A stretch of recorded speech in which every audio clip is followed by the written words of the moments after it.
कहानी की शुरुआत एक लैब को दिखाते हुए होती है जहाँ पर एक रोबोट थी जिसे मदर रोबोट भी कहा जाता है। यहाँ पर हमें बताया जाता है कि पूरी धरती से इंसानों का नामो निशान खत्म हो चुका है और सिर्फ 63,000 एम्ब्रियोज यानी भ्रूण ही इस लैब में बचे हैं। इसलिए लैब में इस मदर रोबोट का मिशन इंसानों की नई पॉपुलेशन को दोबारा से बसाना था, जिसके लिए मदर रोबोट एक एम्ब्रियोज को जेस्टेशन चैम्बर में रख देती है, जिससे एक ह्यूमन बच्चा धीरे धीरे डेवलप होने लगता है। अब इस आर्टिफिशियल गर्भ से 24 घंटे के अंदर बच्चे को बाहर आना था, इसलिए मदर रोबोट 24 घंटे में बेबी के बाहर आने का वेट करने लगती है और जैसे ही 24 घंटे बाद बच्चा पूरी तरह से डेवलप हो जाता है तब उसे बाहर निकाला जाता है। ये एक बेबी गर्ल थी जिसे मदर रोबोट डॉटर नाम देती है। इसके बाद मदर रोबोट उस बच्ची को पालने और उसका ख्याल रखने लगती है। मदर रोबोट इस इंसानी बच्चे को पैदा करके बहुत खुश थी। ऐसे ही समय बीतने के साथ साथ मदर रोबोट के साथ रहते हुए वो बच्ची चलना, हंसना, रोना और इधर उधर भागते हुए खेलना, ये सब चीजें सीख रही थी। मदर रोबोट डॉटर का बहुत ख्याल रखती थी।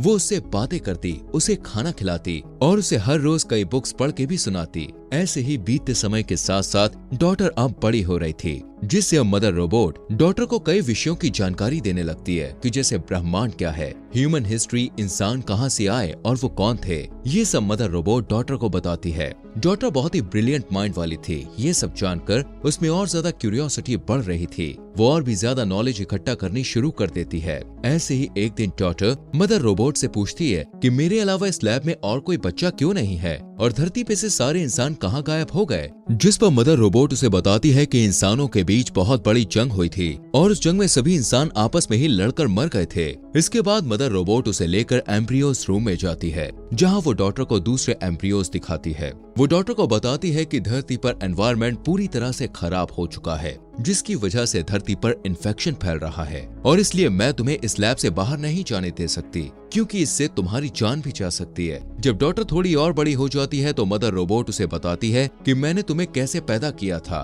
वो उसे उन मशीनों को भी दिखाती है जिनसे उसे पैदा किया गया था। मदर रोबोट डॉटर को कहती है कि तुम्हें इन सारी मशीनों के बारे में जानना होगा और एक अच्छी मदर बनने के लिए प्रैक्टिस करनी होगी, क्योंकि आगे चल के तुम्हें ही आने वाली नई पॉपुलेशन को संभालना है। इसी तरह इन दोनों में ऐसी बातें चलती रहती हैं। मदर डॉटर को कभी भी ऐसा फील नहीं होने देती कि इस लैब से बाहर भी कोई दुनिया है। ऐसे ही कई साल गुजर जाते हैं और अब डॉटर अपने टीनेज में पहुंच चुकी थी। वो 18 साल की हो चुकी थी, लेकिन अब वो इस लैब से बाहर की दुनिया देखना चाहती थी कि बाहर क्या है।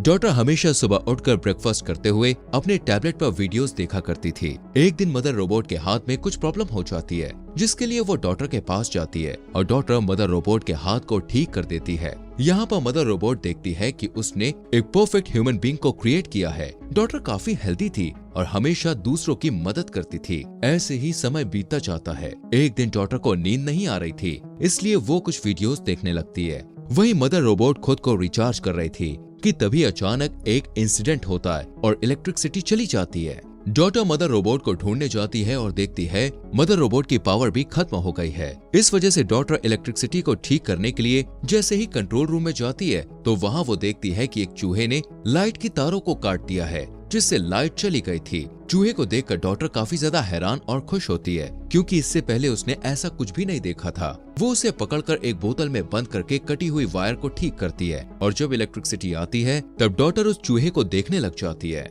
वही मदर रोबोट पूरी तरह रिचार्ज हो जाती है। यहाँ पर डॉटर मदर रोबोट को वो चूहा दिखाती है, जिसे देखकर मदर रोबोट थोड़ा घबराई हुई कहती है कि इस चूहे के अंदर आने का मतलब है कि एयरलॉक में कुछ गड़बड़ है, जिस वजह से बाहर की प्रदूषित हवा हमारी लैब में लीक हो रही है। वो कहती है कि हो सकता है ये चूहा भी इन्फेक्टेड हो। इतना कहते हुए मदर रोबोट डॉटर के सामने ही उस चूहे को जला देती है। डॉटर को मदर रोबोट के इस बिहेवियर पर बहुत गुस्सा आता है। इसके बाद मदर रोबोट उस एयरलॉक को डिकंटामिनेट करती है और इस एरिया को क्वारंटीन कर देती है। कुछ दिन के बाद डॉटर का बर्थडे होता है और मदर रोबोट उसे गिफ्ट देती है। थोड़ी देर बाद मदर रोबोट जब खुद को रिचार्ज कर रही होती है तो डॉटर को एयरलॉक की तरफ से कुछ आवाज सुनाई देने लगती है, लेकिन जब डॉटर एयरलॉक की तरफ चेक करने जाती है तो उसे वहाँ कुछ दिखाई नहीं देता। यहाँ पर डॉटर डिसाइड करती है कि वो बाहर की दुनिया को देखने जाएगी, जिसके बाद वो एक प्रोटेक्टिंग सूट पहन लेती है कि तभी फिर से उसे कुछ आवाज आती है और जैसे ही वो उस लैब का फर्स्ट एयरलॉक खोलती है तो उसे फिर से एक औरत की मदद के चिल्लाने की आवाज आती है।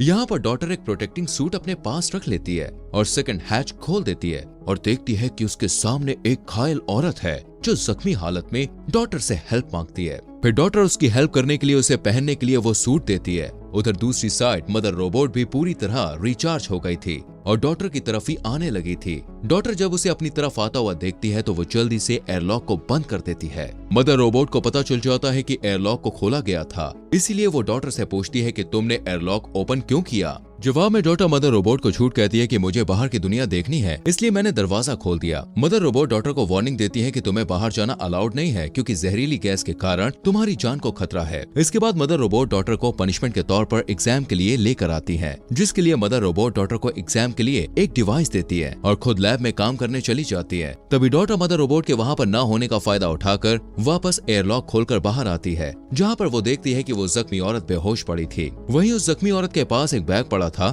जब डॉटर उसे खोलकर देखती है तो उसमें एक गन मिलती है। डॉटर उस गन को अपने पास रख लेती है और उस औरत को होश में लाने की कोशिश करती है और उस औरत को फिर होश आ जाता है। यहाँ पर डॉटर ये सोचने लगती है कि मदर रोबोट ने मुझे बताया था कि इन्फेक्शन की वजह से धरती पर सारे इंसान खत्म हो चुके हैं, इसलिए डॉटर उस औरत को देखकर बहुत ज्यादा हैरान होती है और बाहें फैलाए हुए इन्फेक्शन का कोई भी असर उस औरत पर दिखाई भी नहीं दे रहा था। डॉटर उस जख्मी औरत को लेकर लैब में जाती है और उसे वहाँ पे छुपा देती है और उसके लिए मेडिसिन लेने चली जाती है। मेडिसिन ढूंढते वक्त डॉटर को थोड़ी चोट लग गई थी, लेकिन तभी वो मदर रोबोट को उस रूम के बाहर से गुजरता हुआ देखकर छुप जाती है। वहीं वो औरत लैब में मदर रोबोट को देखकर घबरा जाती है। वो जल्दी से डॉटर को उसकी गन देने को कहती है। अब डरी हुई डॉटर उसे उसकी गन वापस दे देती है। उस औरत की हरकतें देखकर डॉटर और भी ज्यादा घबरा गई थी। वहीं मदर रोबोट वापस एग्जाम रूम में जाती है और डॉटर को वहां ना पाकर उसे ढूंढते हुए डॉटर और उस औरत को एक साथ देख लेती है। तभी मदर रोबोट को देखकर वो औरत मदर के ऊपर गोलियां चलाना शुरू कर देती है, जिनके बाद मदर रोबोट पर कोई भी असर नहीं होता। मदर रोबोट उसे पकड़कर काफी टॉर्चर करने लगती है,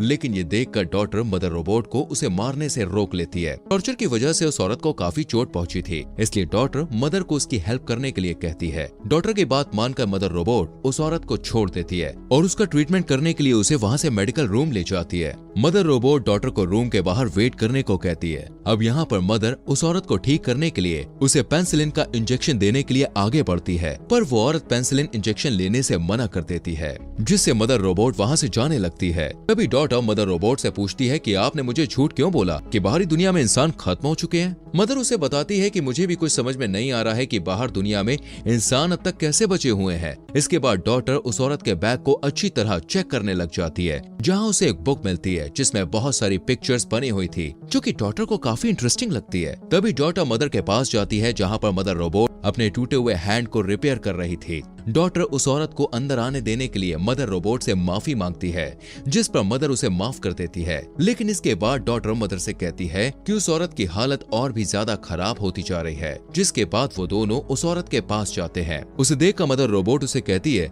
कि मुझे तुम्हारी सर्जरी करनी पड़ेगी, नहीं तो तुम गोली के इन्फेक्शन से ही मर जाओगी। लेकिन वो औरत मदर रोबोट को उससे दूर रहने के लिए कहती है। इस सिचुएशन को देखते हुए डॉटर मदर रोबोट की हेल्प से खुद ही उस औरत की सर्जरी करने लगती है और बुलेट्स को उसकी बॉडी से बाहर निकाल लेती है। इसके बाद वो दोनों एक दूसरे से बातें करने लगते हैं। वहीं उनकी सारी बातें मदर रोबोट सुन रही थी। एक दिन वो औरत डॉटर को बताती है कि जब वो लोग एक खान में काम कर रहे थे तो एक रोबोट ने उसके भाई को मार दिया था। यहाँ पर उस औरत के बताने से डॉटर को पता चलता है कि बाहरी दुनिया में मदर रोबोट जैसे और भी रोबोट्स हैं, जिन्होंने लगभग 90% इंसानों का खात्मा कर दिया है। वो औरत डॉटर को एक बुक निकालकर कुछ पिक्चर्स दिखाते हुए कहती है, इसमें जितनी भी पिक्चर्स तुम्हें दिखाई दे रही हैं, ये सभी सर्वाइवर्स हैं और वो सभी एक साथ ही रहते हैं और इन रोबोट से बचते फिर रहे हैं, क्योंकि जैसे ही कोई रोबोट इंसान को देखता है तो उसे तुरंत मार देता है। वो औरत डॉटर को मदर रोबोट के साथ न रहने को कहती है। अब जब इन दोनों की बातचीत चल रही थी, तभी इसी बीच मदर रोबोट वहां आ जाती है और डॉटर को एग्जाम के लिए अपने साथ ले जाती है।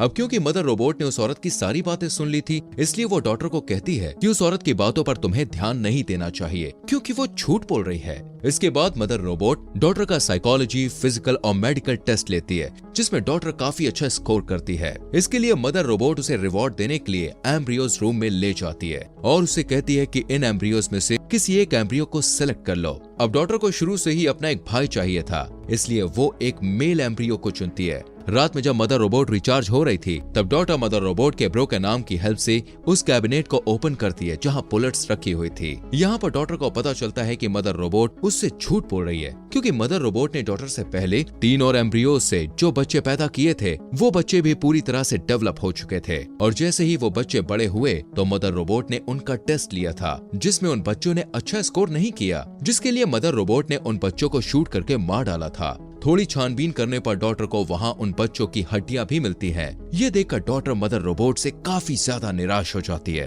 वो पूरी तरह से अंदर से टूट चुकी थी और वहीं बैठकर रोने लगती है। वो सोचती है कि जिस मदर रोबोट ने उसका ख्याल रखा, उसके लिए इंसानों की कोई वैल्यू ही नहीं है। डॉटर रोते हुए वापस उस औरत के पास जाती है और वो औरत उसे अपने साथ चलने को कहती है, लेकिन डॉटर उसके साथ जाने से मना कर देती है। डॉटर कहती है कि उसने भाई के तौर पर जिस एम्ब्रियो को चुना है वो कल बाहर आने वाला है और वो उसे छोड़कर नहीं जाना चाहती है। वो कहती है कि जब वो चैम्बर से बाहर आ जाएगा तब वो लोग उसे भी अपने साथ ले जाएंगे और बाकी एम्ब्रियोज को बचाने के लिए वापस लैब में जाएंगे। वहीं मदर रोबोट को उनकी सारी बातों का पता चल गया था। अगले दिन जब डॉटर बाहर जाने से पहले खाने पीने और जरूरी सामान को इकट्ठा कर रही होती है, तभी मदर रोबोट उससे पूछती है कि ये तुम क्या कर रही हो, जिस पर डॉटर मदर रोबोट से झूठ बोलती है कि वो सारी चीजों को अपने भाई के साथ टाइम स्पेंड करने के लिए इकट्ठा कर रही है। लेकिन मदर रोबोट डॉटर को किचन में ले जाती है और उसे अगले खाने के फॉर्मूला को मिक्स करना सिखाने लगती है कि तभी वो डॉटर से कहती है कि तुम एक अच्छी बहन बन सकती हो। जिसके बाद वो किचन से बाहर आकर डॉटर को किचन में ही लॉक करके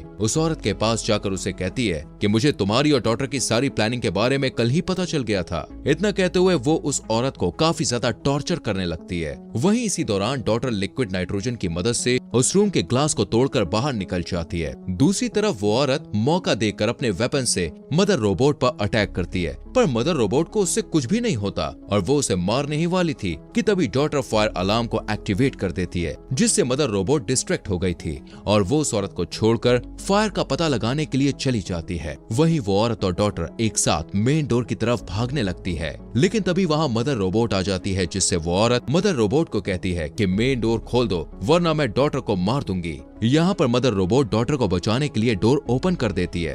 अब वो औरत डॉटर के साथ बाहर निकल जाती है। बाहर की दुनिया पूरी तरह से बर्बाद हो चुकी थी। वहाँ इंसान, पेड़ पौधे और जानवरों का नामो निशान नहीं था। यहाँ तक कि जमीन भी पूरी तरह से बंजर हो चुकी थी। किसी तरह डॉटर और वो औरत वहाँ से भाग जाते हैं। भागते हुए डॉटर देखती है कि कुछ रोबोट्स वापस से दुनिया को बेहतर बनाने की कोशिश कर रहे हैं। कुछ टाइम बाद वो औरत डॉटर को लेकर एक कंटेनर पर पहुँचती है, जहाँ डॉटर पहली बार ओशन को देखकर बहुत खुश थी, लेकिन वो हैरान थी कि बाकी के सर्वाइवर्स कहाँ हैं। जब वो उस औरत से ये सवाल पूछती है तब वो औरत बोलती है कि वो लोग काफी साल पहले माइंस में रहा करते थे, पर खाना न मिलने की वजह से बाकी सर्वाइवर मर गए, जिससे वो रोबोट से बचने के लिए इस कंटेनर में रहकर ही जिंदगी जीने लगी थी। वो डॉटर को बताती है कि अब पूरी दुनिया में कोई भी सर्वाइवर नहीं बचा है और वो दोनों ही आखिरी 2 इंसान है। ये बात सुनकर डॉटर काफी हैरान परेशान हो जाती है और रोने लगती है और कहती है कि तुमने मुझसे कितना बड़ा झूठ बोला। तभी वो उस औरत से कहती है कि मुझे अपने भाई को बचाना है और वो वापस लैब की तरफ जाने लगती है। जब वो लैब तक पहुंच जाती है तो वो देखती है कि लैब के आगे बहुत सारे रोबोट्स खड़े होकर